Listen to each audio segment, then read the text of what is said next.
اللہ رب العزت اپنی کتاب میں فرماتا ہے سورہ الق سورہ نمبر 96 آیت نمبر 1 میں اقرأ بسم ربک الذی خلق، کہ نبی اکرم صلی اللہ علیہ وسلم پڑھو اپنے رب کے نام سے جس نے پیدا کیا۔ تو بہرحال یہاں جو پہلی آیت نبی اکرم صلی اللہ علیہ وسلم پہ نازل ہو رہی ہے وہ کہہ رہی ہے پڑھو اے نبی، read in the name of your lord, پڑھو اے نبی اپنے رب کے نام لے کر۔ اور ہم دیکھتے ہیں اس کے بعد کی آنے والی مسلم نسلوں نے ہر علم ہر فن کو رب کا نام لیا اور پڑھ لیا، اس کو نہ صرف پڑھا بلکہ اس کے ماہر بن بیٹھے، اور بلکہ ایسے کچھ شعبے ہیں جن شعبوں کی ایجاد مسلمانوں نے کی، جس کو سائنس کے اندر ٹیکنالوجی کے اندر جو کئی شعبے ہیں جن کے بانی جن کے ایجاد کرتا مسلمان ہے، ٹھیک، اس لیے کہ ان کے رب نے ان کی کتاب میں حکم دیا تھا اقرأ بسم ربک الذی خلق، پڑھ اپنے رب کے نام سے جس نے پیدا کیا۔ یہ اس زمانے میں یہ آیت نازل ہوئی تھی جبکہ صحابہ کا دور تھا اور وہ لوگ جہالت کو پسند کرتے، پڑھنا لکھنا ان کا کوئی شیوا، کوئی طریقہ، کوئی شعار، ان کی کوئی پہچان یا ان کی کوئی علامت نہیں تھا۔ تو گویا اسلام چاہتا ہے لوگ پڑھے، خوب سے خوب پڑھے، اور اپنے رب کا نام لے کر ہر چیز اسلام چاہتا ہے شروع اللہ کے نام سے۔ تو بہرحال علم کے لیے بھی کہا اقرأ بسم ربک الذی خلق، پڑھو اپنے نبی اے نبی اپنے رب کے نام سے اس نے پیدا کیا۔ دوسری جگہ سورہ زمر سورہ نمبر 39 آیت نمبر 9 میں اللہ نے فرمایا کہا هل يستوي الذين يعلمون والذين لا يعلمون، اے نبی کیا وہ لوگ جس کو علم ہے اور جس کو علم نہیں، کیا دونوں برابر ہو سکتے ہیں؟ گویا اسلام اور مسلمانوں کی یہ کتاب جو اللہ کی جانب سے اتری ہے قرآن، یہ کہہ رہی ہے نبی کہ هل يستوي الذين يعلمون والذين لا يعلمون، جن لوگوں کو علم دیا گیا اور وہ جن کو علم نہیں دیا گیا کیا دونوں برابر ہو سکتے ہیں؟ کیا علم والے اور جاہل برابر ہو سکتے ہیں؟ جن کے پاس روشنی اور جو اندھیرے میں رہتا ہے کیا دونوں برابر ہو سکتے ہیں؟ تو یہاں دیکھیے اللہ رب العزت نے جو ہے علم والے اور غیر علم والے کا فرق بتایا ہے کہ کیا علم والا اور غیر علم والا برابر ہو سکتے ہیں۔ تو گویا اسلام اللہ کی کتاب قرآن لوگوں کو ابھار رہا ہے کہ علم حاصل کرو، اس لیے کہ علم والے اور بغیر علم والے ایک جیسے برابر نہیں ہو سکتے ہیں۔ اسی طرح اللہ رب العزت نے سورہ طٰہٰ سورہ نمبر 20 اس کی آیت نمبر 114 میں نبی اکرم صلی اللہ علیہ وسلم فرمایا کہا، اور آیت اس طرح سے اللہ رب العزت فرماتا ہے وَقُلْ رَبِّ زِدْنِی عِلْمًا، اے نبی آپ اللہ سے دعا کیجئے اے اللہ میرے علم میں اضافہ کر۔ وَقُلْ رَبِّ زِدْنِی عِلْمًا، اے نبی آپ دعا کیجئے اللہ میرے علم میں اضافہ کر۔ علامہ ابن کثیر رحمہ اللہ اس آیت کی تفسیر میں لکھتے اور بیان کرتے ہیں قرآن میں یہ واحد چیز ہے جو نبی کو مانگنا سکھایا گیا اور وہ ہے علم کے تعلق سے۔ قرآن کے اندر ایک ہی ایسی چیز ہے جو نبی اکرم صلی اللہ علیہ وسلم کو اللہ نے مانگنا سکھائی، نہ دولت، نہ مال، نہ عزت، نہ شہرت، نہ دنیا کی سلطنت، نہ کوئی بڑی حکومت، نہ کوئی حاکمیت، نہ کوئی لڑکے، نہ کوئی اولادوں کی کثرت، کوئی چیز نہیں سکھائی۔ جو چیز سکھائی گئی وہ کیا ہے؟ اللہ رب وَقُلْ رَبِّ زِدْنِی عِلْمًا، اے نبی آپ دعا کیجئے اپنے رب سے اے میرے رب میرے علم میں اضافہ کر۔ تو گویا علامہ ابن کثیر لکھتے ایک ہی دعا ہے جو نبی کو مانگنا سکھائی گئی، وہ ہے علم۔ اور میں کہتا ہوں اللہ رب العزت نے علم اس لیے بھی مانگنا سکھایا کہ ایک نٹ شیل میں ایک چھوٹے سے جملے میں بڑی بات کہہ دی، اس لیے کہ علم تمام چیزوں کی بنیاد ہے۔ آج حکومت کی بنیاد کیا ہے لوگوں کی؟ علم۔ آج دنیا پہ جو لوگ تسلط کر رہے ہیں، حکومت کر رہے ہیں، جبر کر رہے ہیں، زبردستی کر رہے ہیں، جو چاہے منوا رہے ہیں، کس بنیاد پر؟ علم، ٹیکنالوجی، سائنس ہے، علم کی بنیاد پر۔ آج مال و دولت لوگوں کے پاس ہے، کس بنیاد پر؟ اور یہ دیکھو آدمی کتنا بیوقوف ہے لیکن کتنا مال و دولت والا، نہیں، علم۔ اس نے فلاں علم حاصل کیا، آج یہ تھا کمپنی ڈالی، سی او بن گیا، فلاں ہو گیا، اسی کمپنی نمبر 1 دنیا میں ہوگی، نمبر 2 ہوگی، نمبر 10 ہوگی، سمجھ رہا؟ علم ہے نا۔ اسی طرح حکومت لوگ کر رہے ہیں، کس بنیاد پر؟ علم، سائنس اور ٹیکنالوجی۔ ہم نے دیکھا نا سائنس ٹیکنالوجی کا میڈیا کا استعمال کیا گیا تو کون جا کر جو حکومت میں بڑھ جاتا ہے نا؟ علم۔ تو گویا اللہ رب العزت نے ایک بہت چھوٹے جملے میں بات بیان کر دی وَقُلْ رَبِّ زِدْنِی عِلْمًا، اے مسلمانوں علم حاصل کرو، اس لیے کہ علم یہ بنیاد ہے تمام چیزوں کی جو دنیا ملتی ہے۔ آج لوگوں کو عزت ملتی ہے علم کے بنیاد پر، آج شہرت ملتی ہے علم کے بنیاد پر، آج دولت مل رہی ہے علم کے بنیاد پر، آج حکومت ہے علم کے بنیاد پر، آج عزت وقار ہے علم کے بنیاد پر، آج تسلط ہے دنیا پہ حاوی ہے علم کے بنیاد پر، تمام چیزوں کا علم ہے۔ تو اللہ رب العزت نے بنیادی چیز بتا دی، کیا چیز چاہیے؟ علم آ جائیں گا تو سب کچھ انسان کے پاس آ جاتا ہے، اور علم چھوٹ گیا تو سب کچھ چھوٹ جاتا ہے۔ دور جہالت میں صحابہ کو کوئی نہیں پہچانتا تھا یہ کون لوگ ہیں، ان کے پاس ایک علم آیا وحی کے ذریعے، وہ تھا کتاب اور سنت کا علم۔ جب انہوں نے کتاب و سنت کے علم کو حاصل کیا، کتاب و سنت پر جم گئے تو دنیا ان کا آج نام لیتی ہے اور قیامت تک نام لیتی رہیں گی۔ پھر ایسی شایان شان حکومتیں کی جس کو آج بھی لوگ یاد کرتے ہیں، ایسا مال و دولت ملا جس کو لوگ صرف تصور کرتے ہیں، سمجھ رہے نا، ایسی عزت اور شہرت ملی جس کے لیے لوگ ترس رہے ہیں۔ آج سب کچھ ملا کس بنیاد پر؟ وحی کا علم آنے کے بعد اس کو انہوں نے پکڑ لیا۔ تو گویا ہر قسم کا علم نفع بخش ہی ہوتا ہے، یاد رکھیے۔ یہ الگ بات ہے کچھ علم صرف دنیا میں نفع دیتے ہیں اور کچھ علم دنیا اور آخرت دونوں میں دیتے ہیں۔ دنیاوی علوم جو ہوتے ہیں وہ صرف دنیا کی حد تک فائدہ مند ہوتے ہیں، لیکن دینی علم دنیا اور آخرت دونوں کے لیے فائدہ مند ہوتے ہیں۔ لیکن بہرحال ہے تو دونوں علمی ہے نا، دونوں چیزیں، ٹھیک ہے۔ تو یہ بڑی اہم چیز ہے، یاد رکھیے، اس چیز کو سمجھنا بہت زیادہ ضروری ہے کہ ایک چھوٹی سی آیت میں اللہ رب العزت نے کتنی پیاری بات اور کتنی اصولی بات اور کتنی زبردست بات بیان کر دی کہ مسلمانوں علم حاصل کرو، علم حاصل کرو گے تو ہر چیز مل جائیں گی۔ اور یہی ایک چیز ہے جو نبی کو مانگنا سکھایا گیا کہ اے نبی آپ اللہ سے مانگیے اللہ میرے علم میں اضافہ کر، ہے نا. تو یہاں بھی علم کی اہمیت پتہ چلتی ہے. نبی اکرم صلی اللہ علیہ وسلم سے کئی روایتوں سے یہ چیز ثابت ہے جو آپ صلی اللہ علیہ وسلم نے امت کو بہارا اور کہا طلب العلم فریضۃ علی کل مسلم. کچھ روایتوں میں الفاظ اضافی مسلمتین کے لفظ بھی.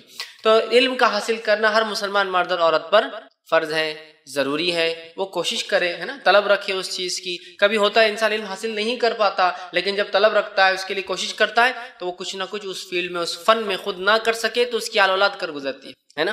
تو یہاں دیکھیے نبی اکرم صلی اللہ علیہ وسلم نے علم کی بات کی کہ علم حاصل کرنا، ٹھیک ہے، علم حاصل کرنا یہ ہر مسلمان مرد اور عورت پر یاد رکھیے یہ فرض ہے. اسی طرح مسلمانوں نے دنیاوی جدید سائنس جدید علوم کے اندر کیوں جو ہے پچھڑے ہوئے رہ گئے، کیوں پیچھے رہ گئے، اس کی ایک وجہ ہے یاد رکھیے. اس کی بنیادی وجہ جو رہی وہ یہ ہے کہ دین اور دنیا کا مسلمانوں نے فرق کیا.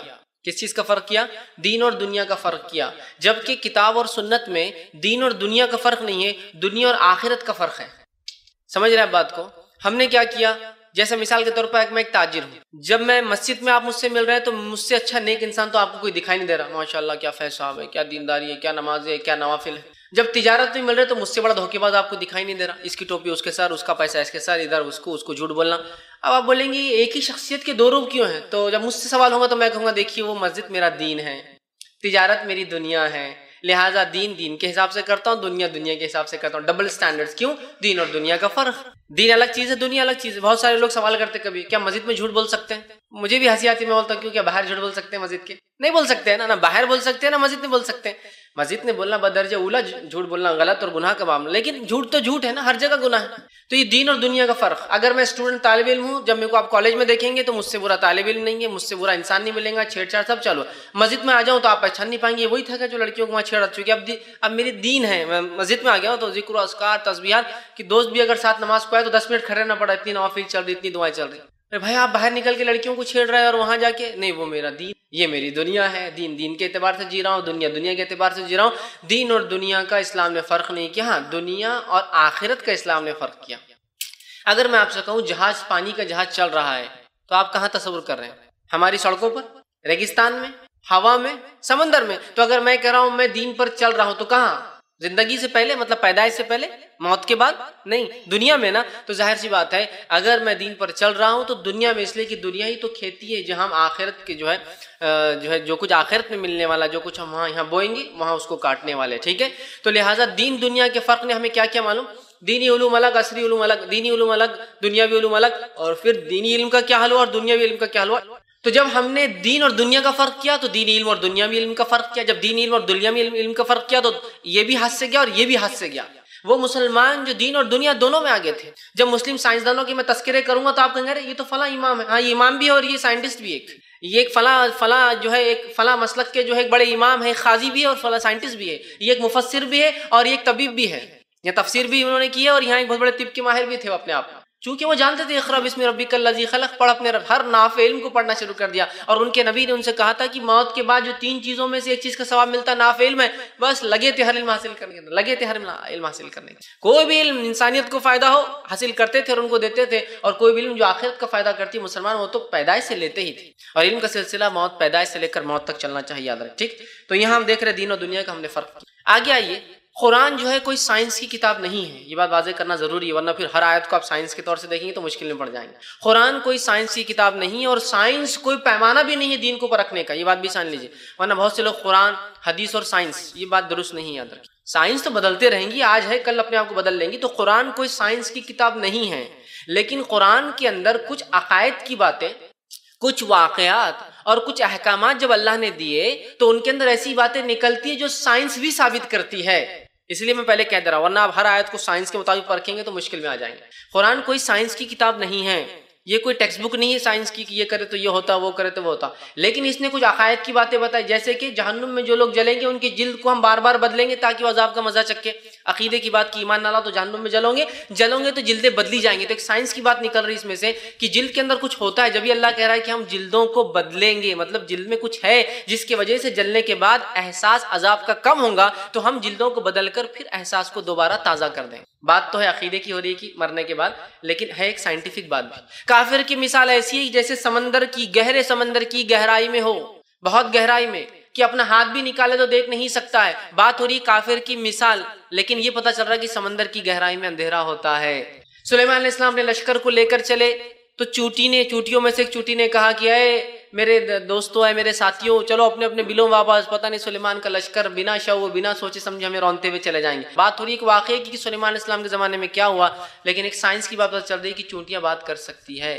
تو میں نے اس لیے واضح کیا قرآن کوئی سائنس کی کتاب نہیں ہے، لیکن اس میں کچھ باتیں ایسی جو سائنس ثابت کرتی ہے۔ تو قرآن میں 6000 سے زائد آیتیں ہیں، ان آیتوں میں سے 1000 آیتیں ایسی ہیں جن کو نکالا جائے تو وہ سائنس پر بات کرتی ہے۔ ٹھیک، ویسے قرآن ایک سائنس کی کتاب ہے، SIGNS، سائنس مطلب آیات، لیکن اس میں کچھ آیتیں ایسی 1000 سے زیادہ جو سائنس SCIENCE پر سائنس پر بات کرتی ہیں، جو ہماری سائنس اور ٹیکنالوجی جس کو ہم کہتے ہیں۔ تو اب ہر آیت کو پرکھتے نہ بیٹھے کہ اس میں کیا سائنٹیفک بات نکل دی، قرآن چونکہ کوئی سائنسی کتاب نہیں، یہ وضاحت کرنا بہرحال ضروری ہے۔ ٹھیک، اب آئیے، قرآن اور دین اسلام ایک واحد دین ہے دنیا میں جو لوگوں کو ابھارتا ہے کہ دین کے علم کے ساتھ زمین و آسمان میں غور و فکر کرو۔ یہ میں دعوے اور چیلنج سے کہتا ہوں کہ اسلام کے علاوہ کوئی دین نہیں ہے دنیا کے اندر جو لوگوں کو ابھارتا ہو، ان کے ماننے والوں کو ابھارتا ہو کہ اپنے دین کے علم کے ساتھ دنیا کا علم بھی حاصل کرو۔ قرآن واحد کتاب ہے جو کہتی ہے غور و فکر کرو زمین و آسمان پہ۔ باقی سارے ادیان کیا کہتے ہیں معلوم آپ کو؟ سارے ادیان کا کہنا یہ ہے کہ دھرم الگ، دین الگ ہے اور سائنس الگ ہے۔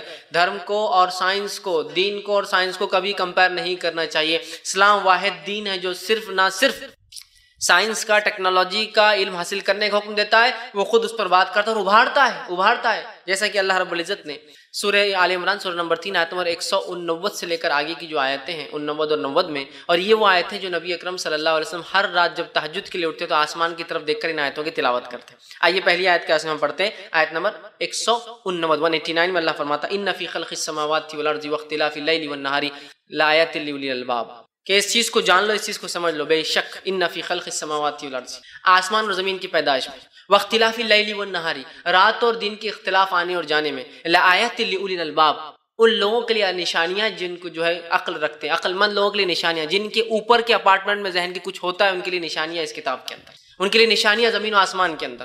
ٹھیک ہے، آگے اللہ جو ہے فرماتا ہے الذین یذکرون اللہ قیاما وقعودا وعلی جنوبہم، یہ لوگوں کی صفت کیا ہے؟ اولو الالباب کی ایک صفت ہے، وہ لوگ اللہ کا ذکر کرتے ہیں کھڑے سے اور بیٹھے سے اور لیٹے سے۔ یذکرون اللہ قیاما وقعودا وعلی جنوبہم، کھڑے سے کرتے ہیں، بیٹھے سے کرتے ہیں، لیٹے سے کرتے ہیں۔ وَيَتَفَكَّرُونَ فِي خَلْقِ السَّمَاوَاتِ وَالْأَرْضِ، اور فکر کرتے ہیں آسمان اور زمین کی پیدائش میں۔ میں چیلنج سے کہتا ہوں کسی مذہب نے ایسی کوئی ایک بات بھی کہی اپنے غور و فکر کرتے ہیں زمین و آسمان، پہلے ذکر کرتے اللہ کا اور فکر کرتے کائنات کے اندر، اور ہم لوگوں کا اصول الٹا ہے مسلمانوں کا، ذکر کرتے دنیا کا اور فکر کرتے دین کے اندر اور بدعت ایجاد کرتے۔ نہیں، اللہ کہہ رہا ہے کہ ذکر کرتے اللہ کا کھڑے سے، بیٹھے سے، لیٹے سے، اور فکر کرتے دنیا میں۔ تو گویا دین کے معاملے میں ذکر کرنا ہے اور دنیا کے معاملے میں تفکر کرنا، فکر کرنا، اس لیے کہ یہ وہ جگہ ہے جہاں بدعتیں کر سکتے، ایجادات کر سکتے، انوینشنز ہے، ڈسکوریز ہیں۔ دین کے اندر نہیں، دین کے اندر جو بتایا کہ بس اتنا ہی کرنا ہے۔ ہم لوگ فکر کرتے دین کے اندر اور ذکر کرتے دنیا کا صرف، سمجھ رہے ہیں بات کو؟ یہ جگہ تھی دنیا جہاں ہم کو نئے تجربات کرنا تھے، اس لیے کہ فکر کی اجازت ہے۔ ٹھیک، جب اللہ رب العزت فرما رہا ہے کہ وہ فکر کرتے ہیں زمین و آسمان کی پیدائش میں اور کہتے ہیں ربنا ما خلقت ھذا باطلا، اور پھر کہتے اللہ تو نے اس کو بے بنیاد بیکار نہیں پیدا کیا۔ اور یاد رکھیے جتنے سائنسدان ہیں جنہوں نے اللہ کا انکار کیا تھا ایک زمانے میں، آج اقرار کرنے پہ مجبور ہیں، اس لیے کہ جب زمین و آسمان کی اسٹڈی کی تو کہنے لگے کوئی بنانے والا ہے۔ اور جہاں تھیوری آف ایوولوشن، ایک تھیوری آج بھی چلتی ہے نو ڈاؤٹ، کہ ارتقاء خود بخود چیزیں بن گئی، ایک نئی تھیوری آ چکی ہے، the theory of intelligent creation, کہ کوئی ایک ایسی ذات ہے جو بہت باعقل ہے جس نے اس کو بنایا ہے۔ یہ تھیوری ابھی مشہور نہیں ہوئی لیکن ہو جائیں گے انشاءاللہ تھوڑے دن میں۔ ایوولوشن کے اگینسٹ ایک نئی تھیوری آئی ہے، تھیوری آف انٹیلیجنٹ کریشن، بنانے والا کوئی ایک ہے جو بہت انٹیلیجنٹ، اس نے بہت باحکمت بحکیم ذات ہے جس نے سب بنایا، چونکہ وہ مجبور ہے جب دیکھ رہے زمین آسمان کی پیدائش وہ کرے نہیں، یہ خود بخود بن ہی نہیں سکتا ہے۔ تو اللہ رب العزت کہتا ہے جو فکر کرتے ہیں نا زمین و آسمان میں، تو وہ کہتے ہیں ربنا ما خلقت ھذا باطلا، اللہ تو نے بیکار نہیں بنایا، جو پھر فسبحانک فقنا عذاب النار، اور تیری ذات پاک ہمیں جہنم کی آنکھ سے بچا۔ سمجھ رہا؟ تو قرآن نے جو ہے ابھارا۔ علم کی دو قسمیں ہوتی ہیں، ایک علم ہوتا ہے شرعی، دوسرا ہوتا ہے کونینی یا دنیاوی علم، جس کو عام زبان میں کہیں گے دینی علم اور دنیاوی۔ تو ایک کو کہیں گے شرعی علم اور دوسرا کونینی علم، یونیورسل نالج۔ ایک تو ہے جو وحی کے ذریعے آتا ہے جو کتاب و سنت محفوظ ہے، ایک وہ ہے جو یونیورسل نالج، ہم انکشافات دیکھ کر سیکھ کر مختلف چیزوں کے اندر سائنس اور ٹیکنالوجی عام زبان میں کہیں وہ علم ہوتا ہے۔ ٹھیک، اور دونوں ہی علم اہم ہے۔ نبی اکرم صلی اللہ علیہ وسلم جو ہے مجموعہ زوائد کا للہیثمی، اس کے اندر ایک واقعہ آتا ہے کہ آپ صلی اللہ علیہ وسلم نے جنگ بدر میں یہ طے ہوا کہ فدیہ لیا جائے گا انسانوں سے، جو لوگ پکڑے گئے تھے مشرکین، فدیہ لے کر کیا کیا جائے گا، ان سے کچھ پیسے لیے جائیں گے، انہیں چھوڑ دیا جائے گا۔ اب جو لوگ فدیہ نہ دے پائیں گے، جو لوگ پیسے نہیں دے پائیں گے، تو ان کے ساتھ کیا کیا جائے گا، وہ لوگ، وہ مشرکین مسلمانوں کے 10 بچوں کو علم سکھائیں گے تو انہیں رہا کر دیا جائے گا۔ سوال یہ مشرکین مسلمانوں کو کیا، مسلمان بچوں کو کون سا علم سکھائیں گے، قرآن حدیث کا؟ نہیں، ظاہر سی بات ہے وہ سکھائیں گے لکھنے کا طریقہ جو عربی زبان تھی، شاعری سکھائیں گے، علم ہندسہ، میتھمیٹکس سکھائیں گے، یہ تو سب سکھائیں گے نا، ریاضی جس کو کہتے ہیں۔ مشرکین قرآن حدیث تھوڑی سکھا سکتے ہیں۔ ظاہر سی بات ہے یہاں پتہ چلا یہ علم بھی اہم ہے، آپ صلی اللہ علیہ وسلم دلوایا، 10 بچوں نے سیکھا مسلمان ان سے، اور ظاہر سی بات ہے وہ دنیاوی علوم ہی ہوں گے، ہے نا۔ اسی طرح صحیح مسلم کی روایت ہے، نافع علم ثواب جاریہ ہے، ایسا علم جس سے انسانیت فائدہ اٹھائے ثواب جاریہ بنتی ہے۔ اس کے علاوہ بہت ساری روایتیں جس میں علم حاصل کرنے کے فضائل ہیں، یقیناً ابھی ہمارا مقصد وہ نہیں ہے، میرا مقصد ہے کچھ باتیں قرآن اور ماڈرن سائنس کی۔ اب آئیے، یہ ماڈرن سائنس کی باتیں میں کیوں رکھ رہا ہوں، اس کی وجہ بھی جان لیجیے۔ اللہ رب العزت نے آخری نبی کو دنیا میں بھیج دیا، نبی اکرم صلی اللہ علیہ وسلم آ گئے، اس کے بعد اب کوئی نبی نہیں آنے والا ہے۔ قوموں کی فطرت یہ رہی ہے کہ جب نبی آتے تھے وہ ان سے سوال کرتی اور معجزہ مانگتی تھی، بتاؤ بتاؤ بتاؤ بتاؤ فلاں چیز، اور انبیاء جو معجزے بتایا کرتے تھے کہ یہ ہے یہ ہے یہ ہے۔ جیسے مثال کے طور پر موسیٰ علیہ السلام کے زمانے میں جادو بڑا زور پر تھا، تو اللہ رب العزت نے موسیٰ علیہ السلام کو جو معجزہ دیا وہ معجزہ جادو کے بالکل کاٹ دیتا تھا، جادو ہے نا۔ جادو تو جھوٹ ہوتا ہے، وہ شبدے بازی ہوتی ہے، دھوکے پہ مبنی ہوتا ہے، لیکن موسیٰ علیہ السلام کا معجزہ حقیقی تھا، جب کیا تو جادوگر سمجھ گئے کہ یہ حقیقت ہے اور ایمان لائے موسیٰ علیہ السلام پر اور ہارون علیہ السلام پر، ہے نا۔ عیسیٰ علیہ السلام کا دور طب کا دور تھا، تو وہاں ہوا یہ کہ سائنس، گریک سائنس بہت عروج پر تھی۔ اللہ رب العزت نے ایک ایسا معجزہ بنایا عیسیٰ علیہ السلام کو کہ بغیر باپ کے پیدا کر دیا، ہے نا۔ سائنس حیران ہو گئی کہ یہ کیسے ہو سکتا ہے، اللہ جو چاہے کر سکتا، ہو گیا۔ اسی طرح محمد صلی اللہ علیہ وسلم کا جو دور تھا، وہاں اس زمانے میں لینگویج، پوئٹری جس کو کہیں گے، عربی، اس اپنے ان کو بڑا ناز تھا، اتنا ناز تھا ان کو کہ اپنے آپ کو عرب کہتے تھے اور دوسرے لوگ کیا کہتے تھے، اجمی۔ اجمی کا معنی ہوتا گونگا، مکہ، اس کو بات نہیں کرنا تھی، تو اپنے آپ کو بولنے والا دوسروں کو مکہ کیوں کہتے تھے، اس لیے کیوں کہتے ہیں ہمارے جیسا کوئی بولنے، اور واقعی میں ان کی فصاحت، ان کی زبان کی بلاغت، اور اس کے بعد ان کی حافظہ جو تھا وہ یقیناً وہ جو ایک ایڈمائریبل جس کو کہتے ہیں، وہ ایک اپنے آپ میں جو ایک خصوصیت تھی اس قوم کی، تو فخر کرتے تھے، ٹھیک ہے۔ تو اس بات کو ہم کو سمجھنا پڑے گا۔ تو آپ صلی اللہ علیہ وسلم کو جو معجزہ دیا گیا قرآن، وہ اس زمانے کی تمام اصول جو پیمانے تھے اس کو توڑتے ہوئے جا رہا تھا۔ ایسی بات، وہی الف با تا سا سے بنے ہوئے الفاظ ہے، الف لام میم، اور قرآن کی دوسری چیزیں جن کو دیکھ کر عرب حیرت میں تھے کہ کیسی عجیب بات ہے، یہ شاعری بھی نہیں ہے، شاعر کا کلام ایسا ہوتا ہی نہیں، وہ پریشان تھے۔ اب ہم آخری نبی ہے، نبی اکرم صلی اللہ علیہ وسلم کے جانے کے بعد دعوت اسلام ہمارا ذمہ ہے، قرآن کو ہر دور میں اپنے آپ کو ثابت بھی کرنا پڑے گا نا۔ ہر دور میں لوگ معجزے کے ذریعے تو دعوت دیتے رہے، انبیاء علیہ الصلوۃ والسلام، نبی چلے گئے، ہم باقی ہیں، تو امت مسلمہ کو بھی اللہ رب العزت نے قرآن ایک ایسا معجزہ دیا جو انشاءاللہ عزیز قیامت تک اپنے آپ کو ثابت کرتا رہے گا۔ آج سائنس ٹیکنالوجی کا دور ہے، قرآن یہاں بھی اپنے آپ کو ثابت اور اس کے ذریعے ہم اقوام عالم تک پہنچ سکتے اور بتا سکتے۔ بہت سارے لوگ ہیں نا، ہم صرف سائنس کو مانتے ہیں، ہم تو کسی بنانے والے کو مانتے نہیں، بس کوئی تو بھی ایک سپر نیچرل پاور ہے، تو ہم ان کو دعوت دے سکتے ہیں کہ وہ سپر نیچرل کون ہے اور سائنس کیا ہے، ہماری کتاب کیا بیان کرتی، دیکھو۔ کیونکہ اکثر لوگوں کا مذہب چھوڑنے کی وجہ ہی ہوگی، ان کا مذہب سائنس کا اعتراف نہیں کرتا، سائنس کو تصدیق نہیں کرتا، سائنس کو مانتا نہیں، سائنس کا علم حاصل کرنے والوں کو جلایا بھی گا، یاد رکھیے، سمجھ رہے ہیں بات کو۔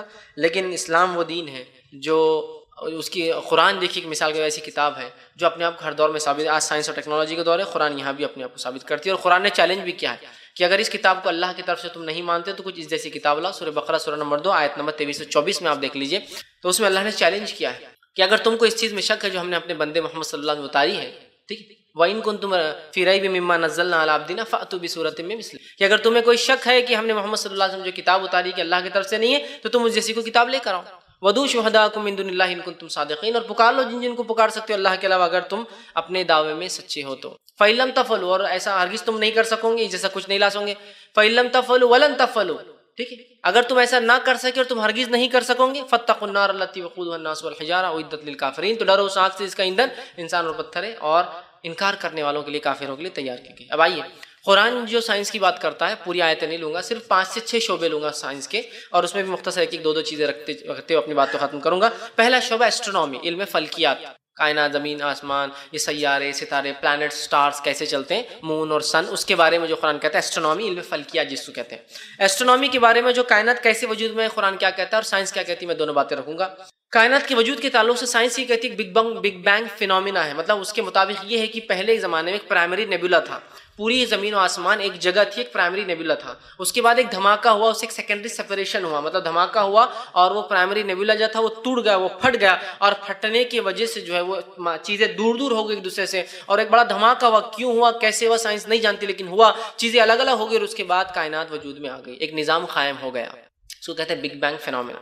اسلام کیا کہتا ہے اس کے بارے میں؟ سورہ انبیاء سورہ نمبر 21 آیت نمبر 30 کا پہلا حصہ ہے، اولم یر الذین کفروا ان السماوات والارض کانتا رتقا ففتقناہما، ٹھیک، اللہ رب العزت فرماتا اور کہتا ہے کیا وہ لوگ جو انکار کرتے ہیں، کافر دیکھتے نہیں کہ زمین و آسمان ایک تھے، ہم نے انہیں الگ کیا، کانتا رتقا ففتقناہما، وہ ایک تھے ہم نے الگ کیا ان کو۔ تو یہاں دیکھیے اللہ رب العزت فرما رہا ہے کہ وہ پہلے ایک تھے، الگ کیا، سائنس کہہ رہی زمین آسمان پہلے ایک تھے، ایک مادہ تھا، وہ مادے میں دھماکہ ہوا اور وہ الگ ہو گیا۔ اب آئیے میں ایک مثال دیتا ہوں، اگر سمجھ لیجئے میرے ہاتھ میں کانچ کا ایک جگ ہے اور میرے ہاتھ سے گر جاتا ہے، تو گرنے کے بعد کیا ہوتا ہے بتائیے؟ وہ ثابت رہے گا؟ نہیں، ٹوٹ جائے گا، ٹوٹ کر بہت نقصان دہ چیز بن جائے گا، نوک ہو جائیں گے، آپ کو جھاڑ کر قیمتی سے قیمتی آپ کانچ کی چیز گر جانے کے بعد آپ اس کو اٹھا کے سیدھا کچرے کے ڈبے میں ڈال دیتے ہیں نا۔ مطلب ہر دھماکہ نقصان دہ ثابت ہوتا ہے جب تک کہ کنٹرول میں نہ ہو، ہے نا۔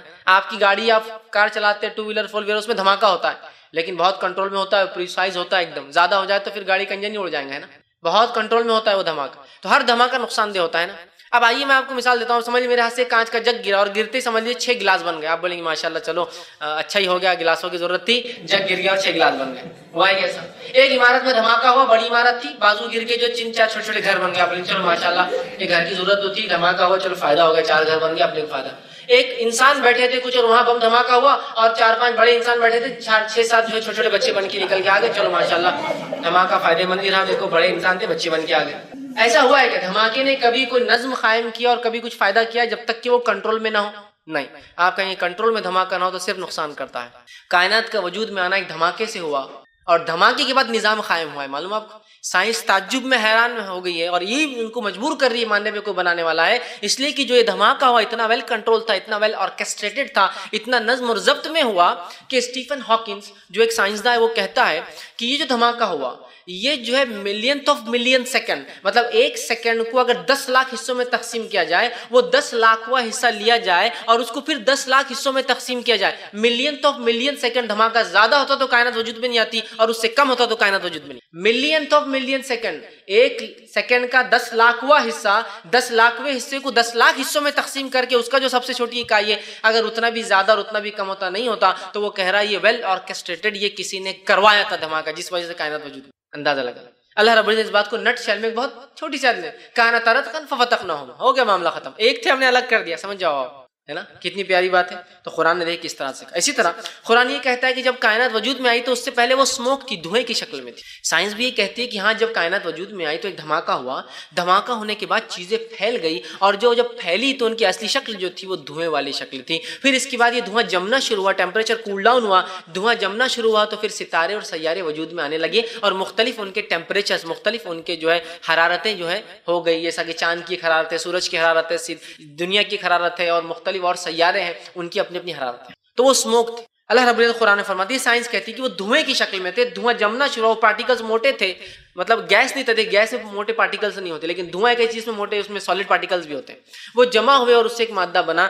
قرآن نے دیکھی کیا کہا، سورہ فصیلت سورہ نمبر 41 آیت نمبر 11 میں کہا ثم استوى الى السماء وهي الدخان فقال لها وللارض ائتيا طوعا او كرها قالتا اتينا طائعين۔ اللہ رب العزت نے پھر جو ہے آسمان کی طرف خسد کیا اور آسمان اور زمین سے کیا الى السماء وهي دخان، جبکہ وہ آسمان دھوئیں کی شکل میں تھا، دخان کہتے دھوئیں کو، فقال لها وللارض، اور زمین و آسمان سے کہا تم مل جاتے ہو چاہے خوشی سے ملو یا پھر ناراضگی سے ملو۔ انہوں نے کہا زمین و آسمان نے اللہ ہم تیری اطاعت میں مل جاتے، اور زمین و آسمان آ کر مل گئے۔ تو یہاں لفظ دیکھیے کیا کہا کہ آسمان کیا تھا، دھوئیں کی شکل میں تھا، اسموک تھا، اور قرآن نے بھی یہ کہا دخان کا لفظ استعمال کیا، وہ جو ہے دھواں تھا۔ اور یہ بات ہو رہی ہے کائنات کے وجود میں آنے کی جب کوئی سائنسداں یا کوئی انسانیت موجود ہے، سمجھ رہا؟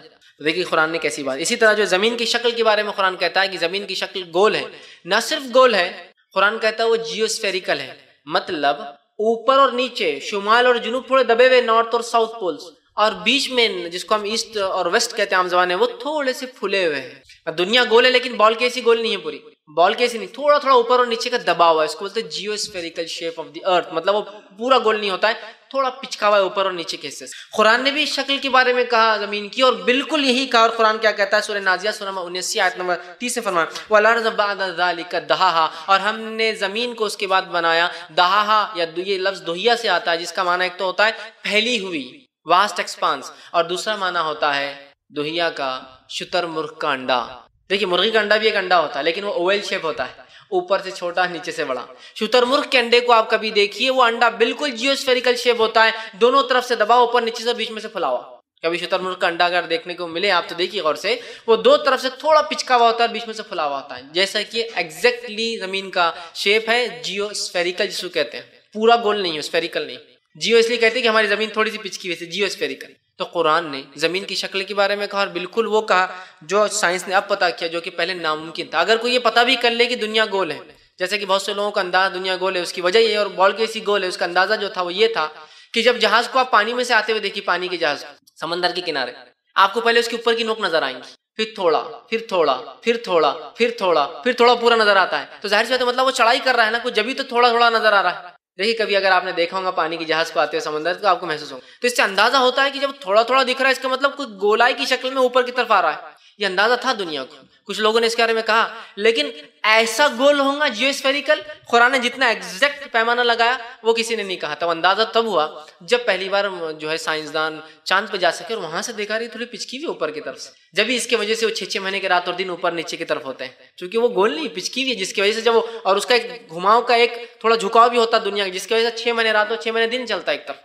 چونکہ وہ پچکی بھی ہے، اور جب گھومتی ہے تو سیدھی نہیں گھومتی دنیا، تھوڑا سا جھکاؤ کی طرف گھومتی ہے، جس کی وجہ جب وہ حصہ ادھر سورج کی طرف جاتا ہے 6 مہینے، تو ادھر ہو جاتا ہے، تو 6 مہینے اندھیرا ہوتا ہے۔ تو آج سمجھ سکے ہم اس چیز کو، قرآن نے کئی زمانہ پہلے اس کو 1450 سال پہلے اس کی وضاحت کی۔ اسی طرح جو ہے قرآن کہتا ہے علم فلکیت کے بارے میں، چاند کی روشنی اس کی روشنی نہیں ہے، وہ کسی کی روشنی لے کر دیتا ہے، جو کہ ممکن ہی نہیں تھا کہ عام اعتبار سے اس کو جانا جا سکے۔ قرآن نے 1450 سال پہلے کیا۔ جیسا کہ دیکھیے قرآن نے جب بھی سورج کا لفظ استعمال کیا تو یہ لفظ استعمال کیا، تو ضیاء کہا چمکدار چیز، یا سراج کہا، یا وہاج کہا، مطلب یا تو بلیزنگ لیمپ کا لفظ آیا، مطلب جہاں بھی سورج کا لفظ آیا خود کی روشنی کے بارے میں کچھ نہ کچھ تذکرے آئے۔ ضیاء خود کی روشنی والا، سراج خود کی روشنی والا، وہاج بھڑکتا ہوا ایک انگارہ، خود کی روشنی کا تصور۔ ٹھیک، جب بھی چاند کا لفظ استعمال کیا تو منیر کہا یا تو جو ہے نور کہا، اور منیر اور نور ایسی روشنی کو کہا جاتا ہے جو خود کی روشنی میں ریفلیکٹڈ لائٹ ہوتی ہے، مطلب کسی کی روشنی کو اوپر لے کے ریفلیکشن ہو رہا ہے۔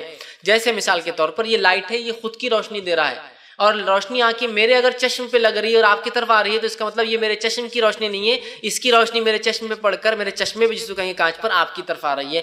تو چاند کے بارے میں قرآن کہتا ہے کہ اس کی خود کی روشنی نہیں ہے، وہ کسی کی لیتا ہے، اور جب بھی جو ہے چاند کا لفظ آیا ہے اس کے لیے جو منیر یا نور کا لفظ استعمال کیا، جیسے سورہ یونس سورہ نمبر 10 آیت نمبر 5 میں اللہ نے کہا هو الذی جعل الشمس ضیاء والقمر نورا، اور اللہ رب العزت نے جو سورج کو چمکتا ہوا بنایا، خود کی روشنی والا بنایا، والقمر نورا، اور چاند کو نور والا، نور کہتے ہیں جس کی خود کی روشنی نہ ہو، ریفلیکٹڈ لائٹ ہو۔ قرآن نے دیکھی کتنے 1450 سال پہلے کہا چاند کی روشنی یہ خود کی نہیں بلکہ ریفلیکٹڈ لائٹ۔ اسی طرح قرآن نے سورج بھی گھومتا ہے کہا، سورج بھی گھومتا ہے، جبکہ سائنس کا یہ ماننا تھا ایک زمانے میں، جیسے مثال کے طور پر پہلے ایک تھیری تھی جیو سینٹرک تھیری، مطلب یہ دنیا بیچ میں ہے اور ساری چیزیں سورج سیارے اس کے اطراف گھومتے ہیں۔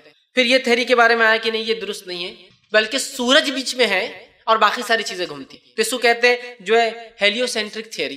ٹھیک ہے، وہ پہلے تھا جیو سینٹرک تھیری کہ سورج مطلب زمین بیچ میں ساری چیزیں گھومتی ہے، پھر ایک تھیری نہیں سورج بیچ میں اور تمام چیزیں گھومتی ہیں، اور جو ہے نیکولس کوپرنیکس نے جو ہے 1512 میں یہ چیز رکھی کہ چاند سورج بیچ میں اور باقی تمام چیزیں اس کے اطراف جو گھومتی ہیں۔ ٹھیک ہے، اس کے بعد جو ہے یوحنس کیپلر نے 1609 میں یہ تھیری رکھی کہ سورج بیچ میں ہے اور وہ روٹیٹ بھی کرتا ہے، ٹھیک، وہ تھیری اس نے رکھی اور باقی چیزیں اس کے طرف گھومتی ہیں، لیکن وہ اسٹیشنری ہے، ایک ہی جگہ ہے، روٹیٹ کرتا ہے، یہ وہ تھیری تھی۔ لیکن قرآن نے کیا کہا معلوم، سورج بھی روٹیٹ بھی کرتا ہے، ریوالو بھی کرتا ہے، دونوں کام کرتا ہے، جو کہ یہ بات 1980 کے بعد پتہ چلی ہے، مطلب بالکل جس کو کہیں گے 30-32 سال پرانی تحقیقات ہے کہ سورج بھی گھومتا ہے اپنے اطراف بھی اور ایک دائرے مدار میں بھی گھومتا ہے، اور اللہ رب العزت نے اس بات کو کیا بخوبی اپنی کتاب میں بیان کیا اور کہا، سورہ انبیاء سورہ نمبر 21 آیت 33 میں هو الذی خلق اللیل والنہار والشمس والقمر کل فی فلک یسبحون، هو الذی خلق اللیل والنہار، وہی اللہ جس نے رات اور دن کو پیدا کیا، والشمس والقمر، اور چاند اور سورج کو پیدا کیا،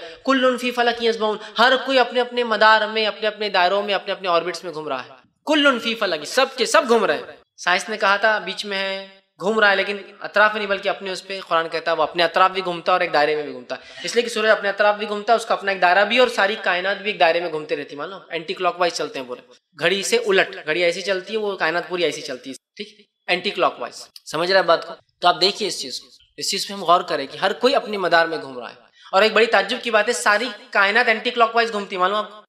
ساری کائنات اینٹی کلاک وائز گھومتی ہے، اور ہم لوگ بھی حج میں طواف میں اینٹی کلاک وائز ہی گھومتے ہیں، کتنا سملارٹی ہے کائنات کے گھومنے میں اور ایک حاجی کے طواف میں گھومنے، مطلب حدیث کو بھی لے لیا تو حدیث بھی بہت سائنٹیفک ہے، پوری کائنات اینٹی کلاک گھومتی ہے، ہم لوگ طواف میں بھی اینٹی کلاک گھومتے ہیں، ٹھیک ہے، بہرحال تو آپ دیکھیے، تو یہاں سائنس سے 1450 سال پہلے کہا کہ جو ہے سورج بھی گھومتا ہے، اس کا بھی ایک اپنا مدار ہے، اسی طرح جو ہے سورج ایک دن ختم ہو جائے گا، قرآن کہتا ہے، جدید سائنس بھی کہتی ہے ایک زمانہ آئے گا سورج جل رہا ہے، اس کے اندر ایک برننگ ہے، وہ ایک آنکھ کا گولا ہے، لیکن یہ ہمیشہ نہیں جلیں گا، اس کی آنکھ اندر سے دھیرے دھیرے ٹھنڈی چلی آئے یا اوپر سے دھیرے دھیرے اچانک ایک دن آئے گا ایکسٹنگوش ہو جائے گا، بجھ جائیں گا اور بیکار ہو جائیں گا اس کی اپنی، چونکہ اس میں جو مادے ہیں جو گرمی ہے وہ نکل کے ختم ہو جائیں گی، قرآن نے بھی یہی کہا، اور اللہ رب العزت اس بات کو فرماتا ہے سورہ یاسین سورہ نمبر 36 آیت 38 میں والشمس تجری لمستقر لها، کہ سورج کا ایک مقرر وقت ہے جب تک وہ چلنے ہو، قرآن نے بھی کہا، سائنس بھی کہہ رہی ہے، تو یہ چند باتیں تھیں۔ اسی طرح کائنات پھیل رہی ہے، قرآن نے کہا، جدید سائنس بھی کہہ رہی ہے کائنات پھیل رہی ہے، اور یہ پھیلنے کی وجہ سے انہوں کو سوچنا پڑا کہ کبھی ایک تھی۔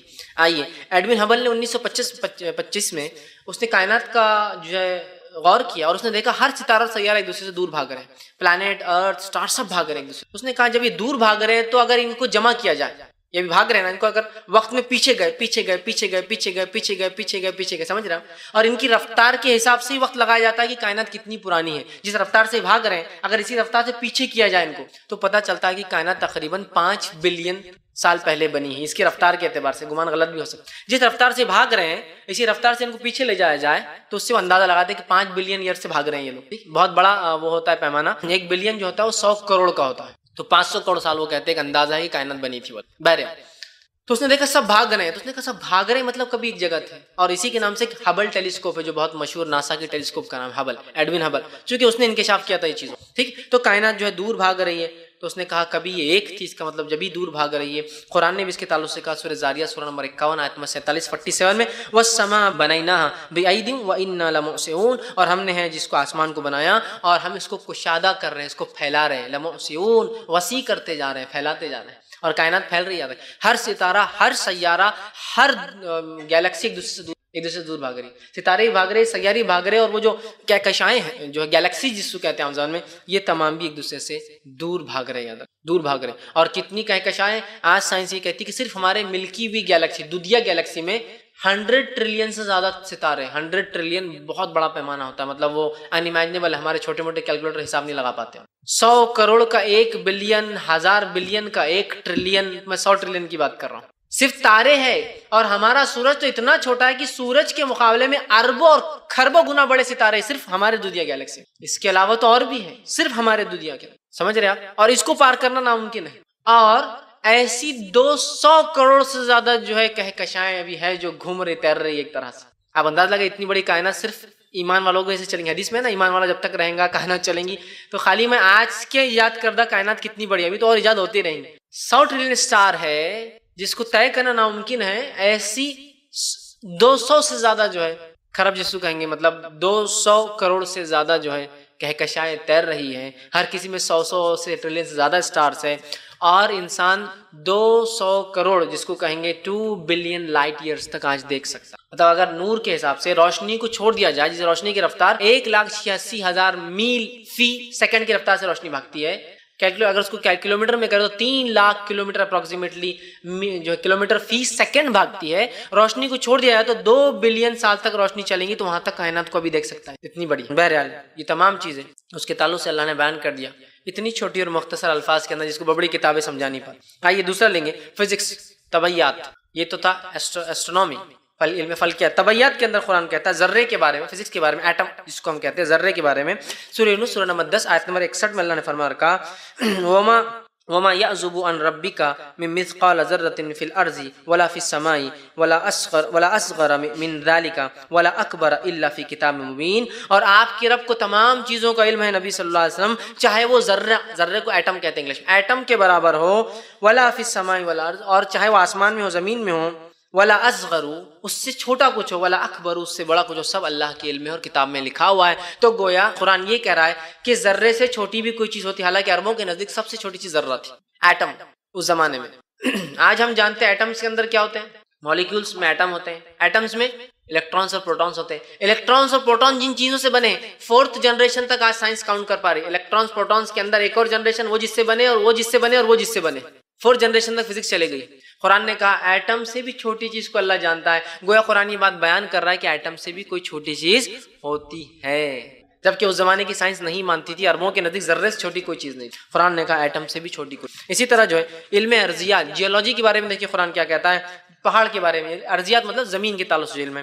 قرآن پہاڑوں کے تعلق سے کہتا ہے پہاڑ میخیں ہیں۔ سورہ نمبر 78 آیت میں 6 اور 7 میں اللہ نے فرمایا الم نجعل الارض مہادا، کہ ہم نے زمین کو پھیلا نہیں دیا کہ انسان چل پھر سکے، والجبال اوتادا، اور پہاڑوں کو میخیں بنا دی۔ پہلے یہ مانا جاتا تھا، سائنس یہ مانتی تھی کہ پہاڑ کی وجہ سے زلزلے آتے ہیں، اس کے وزن کی وجہ سے کبھی ہل جاتا ہے کبھی ڈل جاتا ہے۔ اور پھر سائنس نے انکشاف کیا کہ پہاڑ کی جو اوپر کی چوٹی ہے وہ ایک نوک ہوتی ہے، پہاڑ کئی گنا زمین کے نیچے ہوتا ہے اور یہ زلزلوں کی وجہ ہوتا ہے۔ آج سائنس کہتی ہے کہ پہاڑ کی وجہ سے زلزلے کم آتے ہیں، اگر نہ ہوتے تو زیادہ آئیں گے۔ پہلے زمین لوگ کے سائنس کہتی تھی پہاڑ سے زلزلے آتے ہیں، آج سائنس نے کہا نہیں، پہاڑ کے وجہ سے زلزلے رکتے ہیں، اس وجہ سے وہاں زیادہ محسوس ہوتے ہیں ان علاقوں میں جہاں پہاڑ ہوتے ہیں، چونکہ وہ جیسا کہ میخیں سمجھتے ہیں آپ نے ایک ٹینٹ لگایا، وہ ٹینٹ کو اسٹیبل رکھنے کے لیے آپ ایک کیل ٹھوکتے ہیں، اس سے باندھ دیتے ہیں ٹینٹ، حالانکہ وہ کیل ہلتی ہے سب سے پہلے، چونکہ وہ کیل پکڑی ہوئی ہے اس کو۔ تو بس پہاڑ بھی میخیں ہیں، اور میخ ہونے کی وجہ سے جب زمین ہلتی ہے تو سب سے پہلے وہ محسوس کرتے ہیں، اور پہاڑی علاقوں میں سب سے زیادہ زلزلے محسوس، کیوں؟ اس لیے کہ وہ اسٹیبل کر رہے ہیں نا، زمین کو اسٹیبل کر رہے ہیں، وہ ہلتے ہیں، ہلے تو پوری زمین بھی ہلتی ہے ان کی طرف۔